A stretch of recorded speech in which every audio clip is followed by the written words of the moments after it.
So, welcome back for another David Siddons Group podcast. My name is David Siddons, and this is the Better Decisions podcast, real estate podcast detailing everything to do with South Florida real estate. Today, we have two exceptional professionals that we've actually been chatting recently over your business, and I'm going to ask you to introduce yourself, Tom and John from Blueprint Advisors.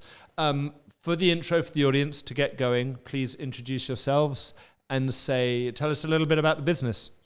You want me to start? Yeah, sure. So Blueprint Advisors is a homeowner's representative firm, and we are hired directly by clients to represent their interests throughout construction projects.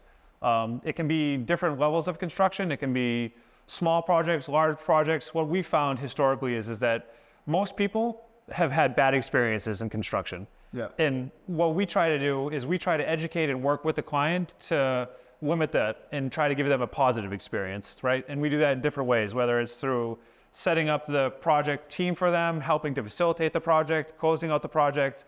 We found that with the help of an expert, that a project doesn't have to be a bad experience. It can actually be an enjoyable experience to create a home that they're going to love and use for their lives. So that's our firm and kind of what we do. And I mean, I think the biggest takeaway too is that in life, and especially in these big investments that people are making, people have business advisors, they have legal advisors. The fact that real estate experts. Yeah, the fact that when entering a construction relationship of such value that they don't have construction advisors was always very interesting to us. And so we did see a pocket in the industry where this was an element that we could kind of bring as a value add to the client when entering such a daunting process. We think we show value in an investment like that. Right. Other than the acquisition itself of the property, it's a huge financial investment. And to go into that blindly without any kind of expert guidance on how you position yourself, which is the norm. Like, I'm not sure, do your clients ever seek guidance on once they start the project? You've acquired the property for them. Do they come to you and say, can you help me guide? Yeah. Can you give me advice on how I should navigate this process? So I'm an economist, so people come to me all the time because I'm numbers driven. And so they ask me, like, give me some advice. Should I be spending this amount of money in this project, in this area? And of course, I'm going to guide them. More often than not, I actually get people who come to me sometimes, unfortunately, too late. They come up to me and they call me and they say, I just watched your podcast and I think I screwed up and I need your help. Which, is not really the ideal situation. But yes, I think it's reality. What I found interesting, our conversation started with an introductory phone call from a mutual client. And we started, and when I discovered what you guys do, it started to open up the conversational channels, because right now, as we sit in September 2023, now more than ever, we're dealing with a new construction phenomenon in South Florida, in Miami, based around new home construction, and it's never been more profitable, more in demand, less in supply than ever before.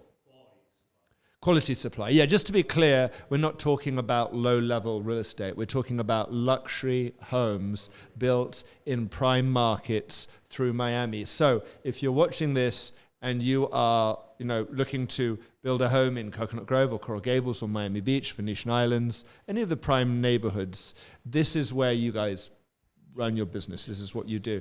I'm curious, when we started talking, I said, how did you guys end up here? Because your business fundamentally was based in Boston, but you started projects down here. Really good, and we've talked about it quite a bit internally, is we go where our clients bring us and need us. And so it was a quintessential case of being approached about a major project down here, and we ended up down here. Tom can speak to a little bit of his familiarity with this area as he lived here. But it was a really an amazing opportunity to be down here, and then the rest is sort of, kind of flew from there.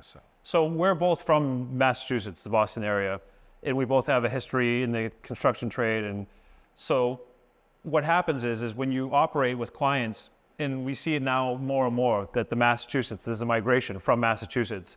Oh, to yeah. South Florida, and we can Absolutely. talk about that All the time. But even historically, it seems to me that I keep being brought to South Florida for the client's needs. I was brought here in 2018 for an existing client who wanted to do a large renovation on Fisher Island. So I was a general contractor in Massachusetts doing high-end residential construction. And he bought, I think, 4 out of 5 units in a building, wanted to convert it into a single-family residence. So he said, can you guys come to Florida and do this job for us as the builders? Of course. So I moved down, got my general contractor's license from Miami-Dade, and I moved to... And Fisher Island is not an easy place to build in. It's logistically the most challenging place I've ever worked. Oh, yeah, because I noticed that they only open the island for so many months of the year. Only access it by and only within times. And you have to wait for the ferry to get on in the morning in line with 100 other people waiting in line. So the people don't show up to the job site till 10 o'clock in the morning. And the last ferry leaves the island at 4:30. Yeah. So you have a limited window to get done as much as you can Monday through Friday. And you have to be able to give the client a realistic schedule just so they can plan logistically when their project's going to be done. One of the most challenging places I've ever worked logistically. But anyway, I was here. I actually did a few jobs on Fisher Island as a general contractor. I ended up back in Massachusetts because that's where the clients needed us to come and work. So now recently, I've transitioned into homeowners representation, and I've been brought back to South Florida because, again, like you say, the demand for high-end residential construction management is just... Yeah, and you just had a project. What was your most recent project? So I just finished a project for a client on Miami Beach, and this client bought this piece of property, and his intention was to build a new home. He also wanted to be able to live in the home for the 16 months that it was going to take to do the design and permitting for the project. So I came down and I interviewed the architects and kind of set the table and positioned him well with the architects, but we also did a large-scale cosmetic update of the home so he could live there for the 16 months that it's going to take to do that part of the project. So we've recently finished that part of the project, the cosmetic upgrade. So now we're in the process of kind of getting ready for the next phase. And your client base, while you're doing that down here, you've also got clients that you've been helping and dealing everywhere. with. We have a current client in Newport, Rhode Island. Yep. We have one in just outside Boston on the North Shore of Boston. So I actually have a call with a client in Park City, Utah next week to... That's blowing up. Yeah, Park City, Utah is really blowing up now. To go out to a house out there, and a house that has all kinds of problems, and they need to hire a new contractor to help kind of mitigate a whole host of issues that have come up. So we go where the work takes us. The beauty of the model that we've kind of laid out is that different than a GC, we're able to come in to a market and be able to work with a current situation. Even if a builder, an architect, an interior designer is in place, our model is something that we can bring to all different markets. One of the things that is nice about the relationship Tom has to this market is he has history here. So to be able I have a network of subcontractors. Right. I know people that can help me qualify pricing, help me to kind of make introductions as needed to different people. So it's kind of an interesting place for me to operate. And South Florida, obviously you're working all over. As people who are watching this and thinking about, buying and building in Miami, how different has Miami been for you guys? Because you're experiencing it in many other cities. How different is Miami? And why is it different to some of the other places perhaps that you've been dealing with? That's an interesting question. I think that overall, just the level of kind of growth and wealth that is in Miami currently is on a different scale than other places, right? From a construction basis. But as far as the work itself, I'm not sure if you were asking about overall or the work itself. The whole scope. I mean, whole scope. Curious to know how, when are people aware of what they're getting into when they're coming down here? Well, I think that it's also interesting because I think that a lot of people that come here are unfamiliar with the market, right? And I think that there's certain cultural nuance to the Miami market, both in the construction and probably the real estate and investment world, right? So to not, again, I go back to my idea of not having kind of expert guidance to navigate that is not, I don't know, foolish is maybe too strong of a word, but like the prudent thing for anyone to do who's coming into a new market is to have an expert in the field that knows that kind of cultural nuance in that market. Yeah, real estate's an interesting animal because when you look at other asset classes and you look at other mechanisms where people are making money. And if someone's coming down here to, buy a home, and we were talking about this earlier on, I think, the most profitable way to make money down here right now with homes is to come in with the mental process of, I'm buying this for me, I'm doing this as an end user. But if you do that, it's very likely that you're then going to get an incredible offer from a buyer who says, I recognize your house as a custom home. I want that, and I'm willing to pay you, X above market for it. And then they're obviously getting seduced to sell it and say, this is actually hard to turn down. Different to the spec builders who are just coming in and burn it and churn it and just keep on doing, white boxes. These more custom level products that you're doing. And we were talking about a product you were saying earlier on about bringing in these cobblestones from Belgium. So we had a client in Boston who, it was an end user client, and they, like you say, wanted to have the highest quality. And it was a special project, right? So they had engaged with specialists from all over the world. And there was an architect, a hardscape designer from Belgium, and he would travel through Europe and reclaim these materials to implement in his residential design. And one of those elements was these old cobblestones from European streets that are worn smooth from hundreds of years of being walked on and ridden on and everything else. Yeah. And the quality of labor that's needed to kind of recreate that, we actually flew in two gentlemen from Belgium who were these two old timers who were incredible with what they did, and they brought their tools and they had their method that they've been doing their entire life that they had learned from their fathers to actually install these stones in the same style and process that has been used historically throughout Europe. Like, it was an incredible thing to witness, and to be able to help facilitate that, to give the client that end result was ultimately what we strive to do. And of course, like you say, the house sold. And it sold for top dollar. Like it created a special project, and inevitably the house sold. So I think inevitably it is hard to take a Northeast mentality, and although we have a model and the skill set to advise, it is somewhat a challenge to come into a different market, have that sense of urgency that we bring from sort of that, hurry up Northeast mentality of just, let's get it done, let's do it right, quality in place, coming into a market. So I think there is a challenge to be able to enter a market like Miami and identify where quality meets timeline and be able to facilitate that sort of throughout the process. That's what we do. That's how we do it. And if it's bringing a subcontractor from Belgium, or if it's bringing the painter or the plumber from Boston to achieve the skill, maybe that's the answer. But we are, sort of understanding a market, really learning about a market, respecting the market, and not coming in and sort of trying to reinvent, how things are done, but really, giving our client the value of a quality project done in a timely manner for a good price. I have another example. It was actually one of the projects on Fisher Island. There was a specialty plaster that's an old world plaster technique that they use in Belgium.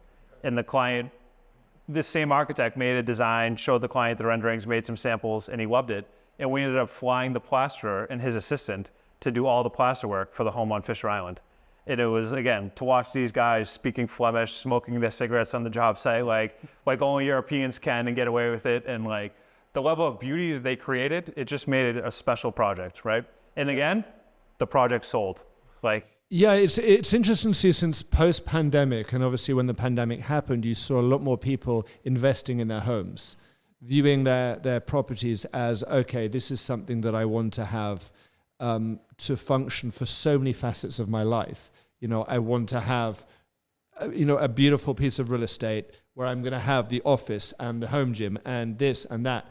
And I see a lot of people investing more and more and more in their properties than obviously ever before, which has now, created this changing behavior, but also psychologically, this willingness to invest. We were talking earlier about the problems that people are unaware of when they're getting into this. And I said to you guys, give me, the three big mistakes that people are getting themselves into, blissfully unaware, starting off with good intentions, but obviously getting caught out, and how you've obviously, with your business, learned how to, help them avoid those mistakes?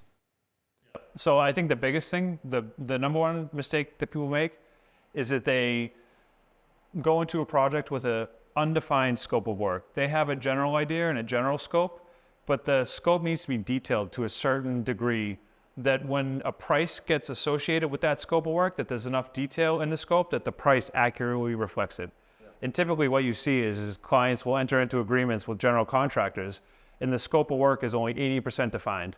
So that last 20, so they have a number from the general contractor to build, and it's, let's say, $5 million, but only 80, thinking that this is what it's going to cost to build the house, $5 million. But truthfully, only 80% of that scope is actually defined.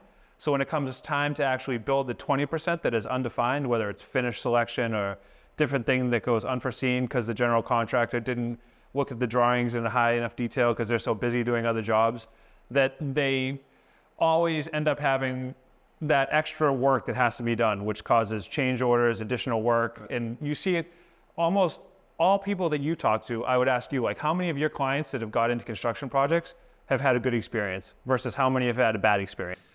You know, interestingly enough, I think most of them, those who haven't had a good experience, almost all of them have had problems because they didn't fully appreciate or weren't properly educated by the parties involved in the project of what things were going to cost. In their mind, they had a view of this is how my house is going to be. What they were presented with, I call it a silhouette. It's like going into a car analogy. You go into a car dealership and I show you the silhouette of a car, sports car, and you go, that's exactly it. That's exactly how I want it to look.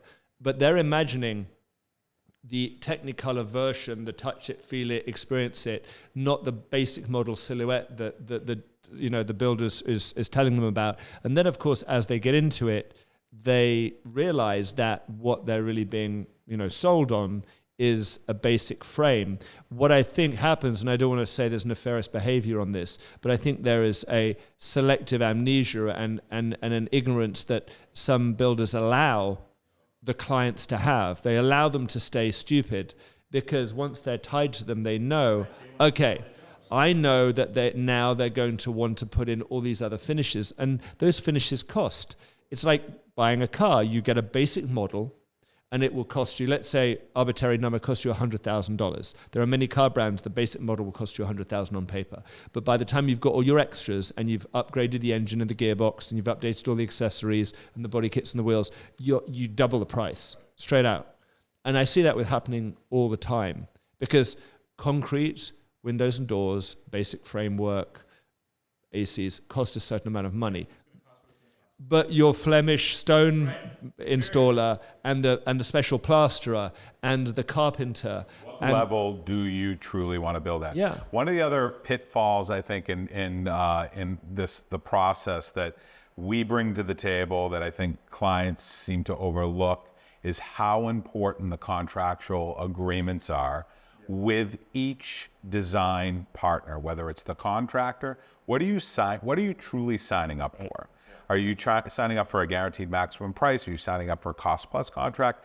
And understanding what that contract looks like and as it unfolds. How much profit is there? Like, how is the management defined? Each contract. So you asked for the three things. I would say that that's the second thing, right? That's an interesting one, that legal side to it, because there's the term padding is the first word that springs into my head. We see it a lot. We see people get into, padding costs. It's like, well, there's this added and that added. And they inflate costs, or they'll double charge for labor, or they'll just happen to leave. Transparency of how things roll out. Yep. I think a lot of it is transparency. And as you gentlemen said, catching these elements before you even get out of the ground. Because I think what happens is once the train leaves the station and you've pulled the permits and you're already spending the money, one of two things are going to happen. You're going to run out of money, or you're going to run out of time, or you're going to run out of both. And when you run out of time, then obviously costs go up as well.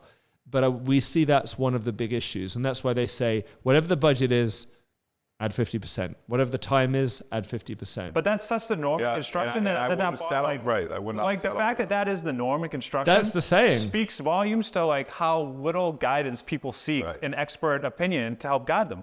Like, people just accept that that's the norm. And like, it doesn't have to be.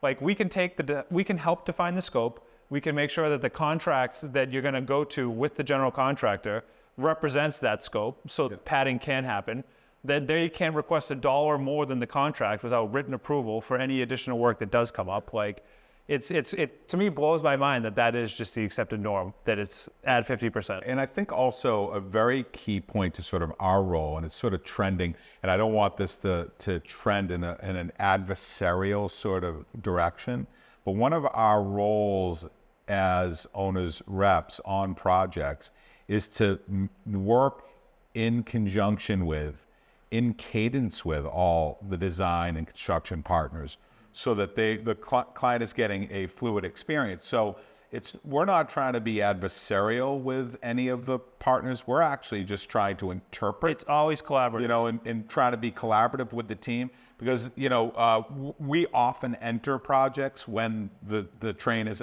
left the. We've been brought into those situations. And so our role, you know, invariably we might get a phone call that says, you know, I'm more than halfway into a job. It's not going well. I want to fire the team. This is what's wrong. We're over budget, we're over time, all that kind of stuff. And we entered a project in Watchung, Rhode Island, where this was the case. Beautiful project, more than halfway done. Client was kind of, you know, over budget. The client was frustrated. They had no idea where the budget was going.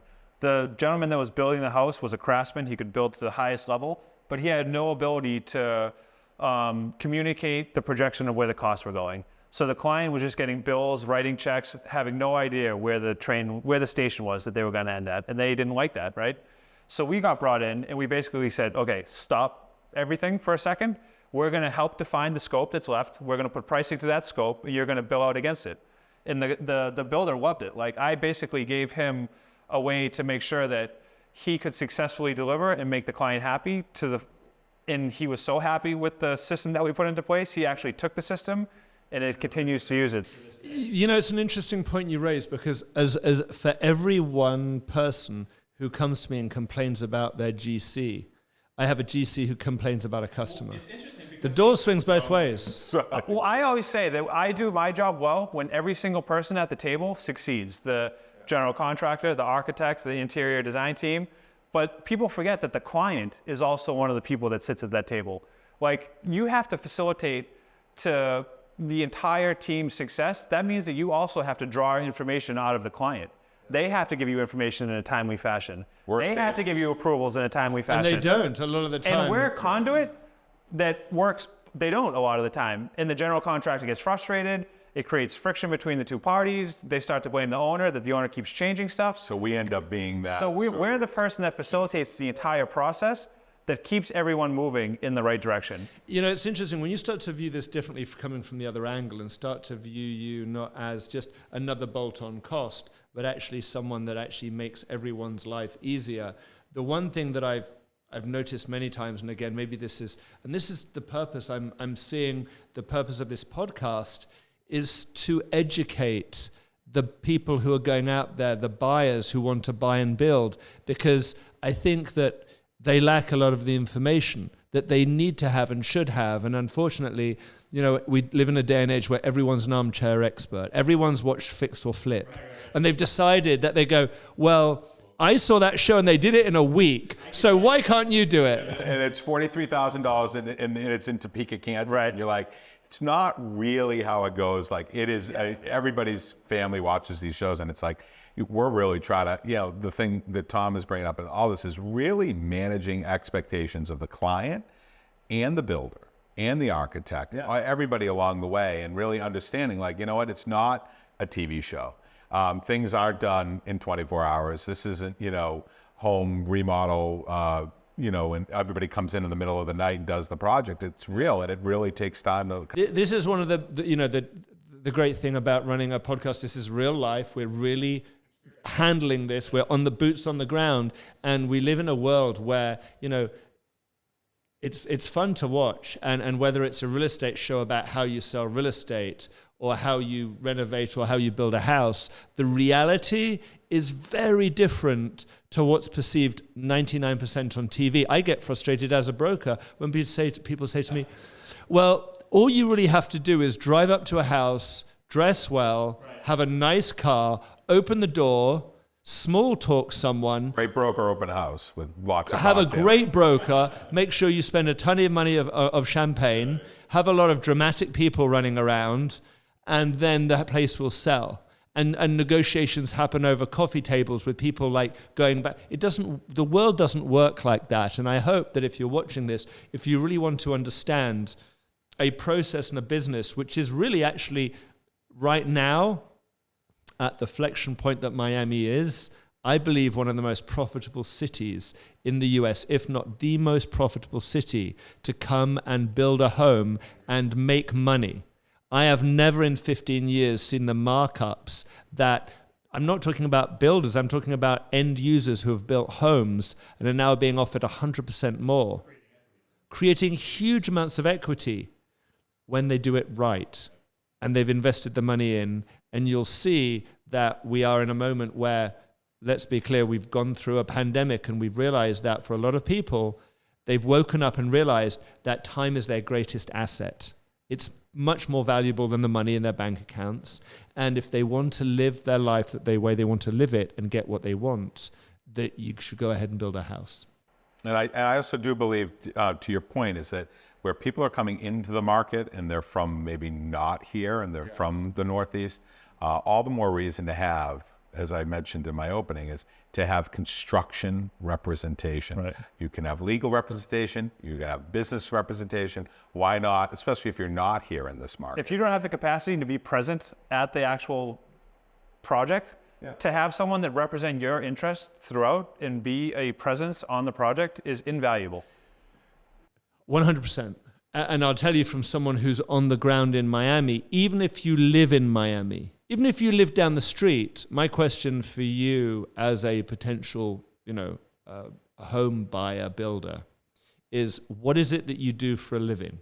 Because if your living is, let's say you work on Wall Street, or let's say you're working in tech, or you're in medical, are you going to be able to go to your job site 2 or 3 times a day? Are you going to learn about the installation of materials correctly? Are you going to understand supply chains? Are you going to understand a change order? Are you going to Yeah. qualify this change Yeah. order? Because what I always say is if you want to be a project manager on your own job site, whatever your current job is, that is now no longer your current job. That is your second job. That's your hobby job. Your first job becomes building a house. If you're okay with that, if you want to be on job site every day, if you want to learn and get into it, then go right ahead. Roll the dice. It's Russian roulette. But proper representation, regardless, is key. And obviously, we live in a city which, unfortunately, it needs representation because we have a lot of money being made very, very quickly, and it attracts some great people, and it also attracts sometimes the wrong people who... Can I ask you a question too, David? On this model that we have, knowing that there are lots of investment dollars in the Northeast and in Miami alone, do you see this model also being something that maybe a developer, someone that's coming in, even though cost is tight and they want to build a project that is streamlined, do you see a value in representation even on the development side? Actually, I do. What's interesting about it is particularly on the legality side of it, because I always say I stay in my lane. I'm very good at selling real estate. I know what I know, and I'm also cognizant about what I don't know. I'm happy to learn. I'm happy to be aware and have great chats like this, but I'm not going to start playing in a field that I'm not an expert in. So what I feel with, coming back to the original question, what I see with a lot of developers is that they want to stay in their lane too.